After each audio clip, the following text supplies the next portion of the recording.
How to fix GIF option missing on Instagram. If any day you are an Instagram user and you're the facing problem like the very GIF option missing on your Instagram and you do not know how to solve it, just follow the following steps. For this, first of all, you have to search the Instagram application on your mobile device. You can scroll left or right on your very Android device or your iOS, or go to the search icon on your very mobile device and then search Instagram out there. Now, after you find the very Instagram application, you have to tap on that, and after you tap on that, you can see an interface like this. Now you have to go to the option of app information, and after you tap on app information, you can see an interface like this. Now you have to go to the option of notifications. After tapping on notifications, you have to allow the notifications and allow sound and vibration. After that, you can go back and then go to the option of permissions.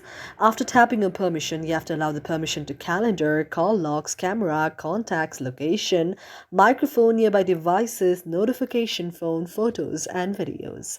After that, you can go back again and then go to the next option, that is set as default. After tapping on set as default, you have to open the supported links and then go back again. Now after going back, you have to tap on the option of storage, and after tapping on storage, if you see any of the cache out there, you have to go to the option of clear the cache and then go back again and then go to the option of app details in store. Now after tapping on app details in store, if you see the option of update out there, you have to update your very application. Otherwise, now if you open it, you can see that your problem will be solved. Thank you for watching our video, and if you really like it and if you find our video to be meaningful to you, do not forget to subscribe our channel.